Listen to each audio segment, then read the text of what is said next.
या अनेक संघर्षाला जे स्वतःला हिंदू म्हणून मिरवतात, जे आपल्या देशामध्ये बरेच हिंदू नेते आहेत, स्वतःला हिंदू म्हणतात, हे हिंदू नाहीत, हिंदूच्या नावाने हिजडे आहेत। आणि हिजडे अगर हे महाराष्ट्रामध्ये जे शेतकरी ज्या शहरी भागातील लोकांना अन्नधान्य पाठवतात, त्यांच्यामुळे हे जगतात आणि त्यांची याने विटंबना या मुंबई शहरामध्ये केली जाते। आणि एवढ्या लोकांना पिण्याच्या पाण्याचे हाल, जेवणाचे हाल जे करणारे, जे स्वतःला हिंदू मिळवणारे हे हिंदू भडवे, या भडव्या लोकांना मी स्पष्ट बोलतो, जातीसाठी फक्त मतासाठी हिंदुत्व हे करू नका। खरोखरच मुस्लिम बांधवाला मी मनापासून धन्यवाद देईन, कारण अनेक मुस्लिम बांधवांनी रस्त्यामध्ये जेवणाची व्यवस्था केली, त्या ठिकाणी पिण्याच्या पाण्याची व्यवस्था केली, त्यांनी समर्थन दिलं, जे खरोखरच शेतकऱ्यांच्या बरोबर आहेत, गोरगरीब मराठ्यांच्या बरोबर आहेत। तेच आमचे बाकी राजकारण सगळं ढोंग आहे आणि ढोंगी लोकांचा आम्ही जाहीर निषेध करतो। आणि सर्व मराठा बांधवांनी ज्यांनी अनेक वर्षापासून संघर्ष केला आणि आता हे संघर्ष चालू आहे, महाराष्ट्राचे मुख्यमंत्री देवेंद्र फडणवीस यांनी आश्वासन दिलेले, GR दिलेलं आहे, तो GR आतापर्यंत GR कोर्टात टिकले नाहीत। म्हणून सांगतो, लबाडाचं जेवण जेवल्याशिवाय काय खरं नाही।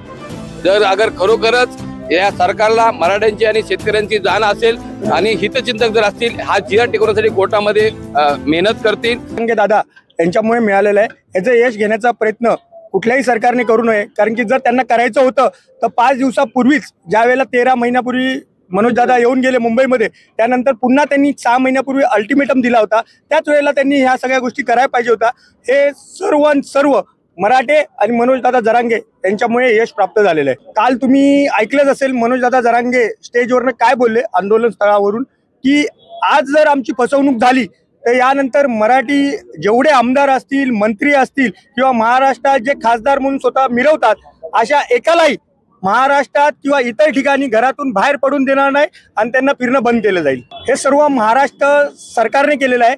महाराष्ट्र सरकारने मराठ्यांवर जो अन्याय केला, टॉयलेट बंद केले, त्यांचं जेवण बंद केलं, कॅन्टीन फूड, रस्त्यावर जे फूड लावतात स्टॉल ते बंद केले। यानंतर जे मराठ्यांनी आव्हान केलं, त्यानंतर तुम्ही पाहिलं असेल, आजही त्या ठिकाणी जावा, आजही तिथे भाकऱ्या, ठेचा आणि बिस्लरीची पाण्याची बॉटल हे सर्व तिथे पडलेलं आहे। आता ज्यांना कोणाला पाहिजे ते सरकारने येऊन घेऊन जावं। त्यांनी दर्शन बंद केलं, जेवण बंद केलं। मी त्यांना एवढंच सांगतो की लालबाग हा तुमचा नाही, हे नागरिकांनी आणि जनतेनी हे मोठं केलेलं आहे। आणि मराठे हे महाराष्ट्रातलेच आहे, परप्रांतीय नाही आहेत, त्यामुळे त्यांना हकलवायची काही गरज नव्हती। प्रथम त्यांचा आम्ही निषेध करतो।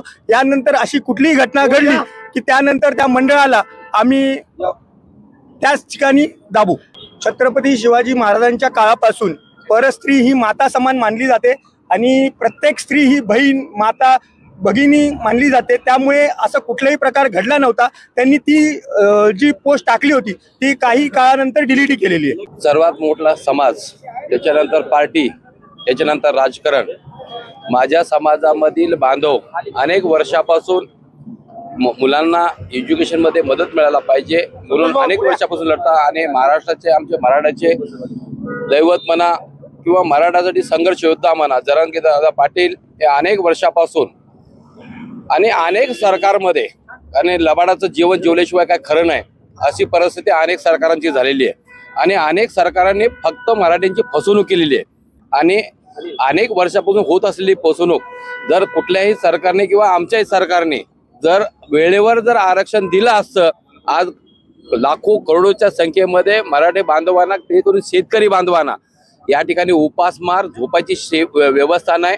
या अनेक संघर्षाला जे स्वतःला हिंदू म्हणून मिरवतात, जे आपल्या देशामध्ये बरेच हिंदू नेते आहेत, स्वतःला हिंदू म्हणतात, हे हिंदू नाहीत, हिंदूच्या नावाने हिजडे आहेत। आणि हिजडे अगर हे महाराष्ट्रामध्ये जे शेतकरी ज्या शहरी भागातील लोकांना अन्नधान्य पाठवतात, त्यांच्यामुळे हे जगतात आणि त्यांची याने विटंबना या मुंबई शहरामध्ये केली जाते। आणि एवढ्या लोकांना पिण्याच्या पाण्याचे हाल, जेवणाचे हाल जे करणारे, जे स्वतःला हिंदू मिळवणारे हे हिंदू भडवे, या भडव्या लोकांना मी स्पष्ट बोलतो, जातीसाठी फक्त मतासाठी हिंदुत्व हे करू नका। खरोखरच मुस्लिम बांधवाला मी मनापासून धन्यवाद देईन, कारण अनेक मुस्लिम बांधवांनी रस्त्यामध्ये जेवणाची व्यवस्था केली, त्या ठिकाणी पिण्याच्या पाण्याची व्यवस्था केली, त्यांनी समर्थन दिलं, जे खरोखरच शेतकऱ्यांच्या बरोबर आहेत, गोरगरीब मराठ्यांच्या बरोबर आहेत। तेच आमचे बाकी राजकारण सगळं ढोंग आहे आणि ढोंगी लोकांचा आम्ही जाहीर निषेध करतो।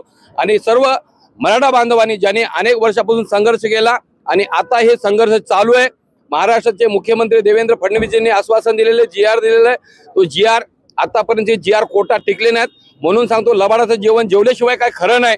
जर अगर खरोखरच या सरकारला मराठ्यांची आणि शेतकऱ्यांची जाण असेल आणि हितचिंतक जर असतील हा जी आर टिकवण्यासाठी कोर्टामध्ये मेहनत करतील आणि खरंच हा जी आर टिकून मराठा बांधवांना न्याय देतील अशी माझी अपेक्षा आहे। सर्वप्रथम महाराष्ट्राचे आराध्य दैवत छत्रपती शिवप्रभूंना वंदन करतो।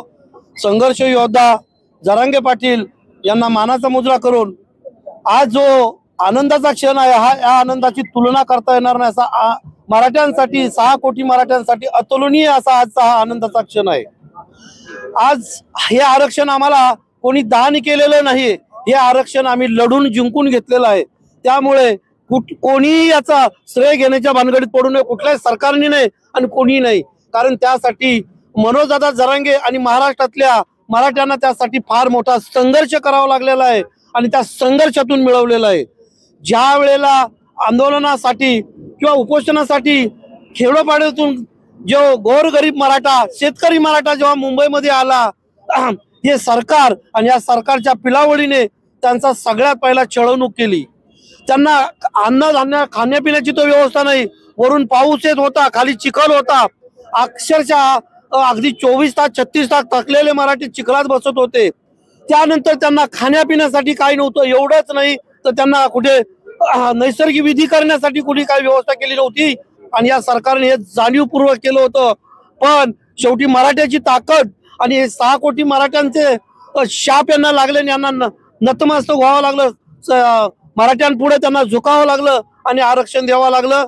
तरीही पण आम्ही अगदी संघर्ष करून मिळवलेला जो हे आम्हाला आरक्षण आहे ते आम्हाला कसंही सरकारने दिलं, त्याबद्दल सरकारचं सुद्धा मनापासून अभिनंदन करतो।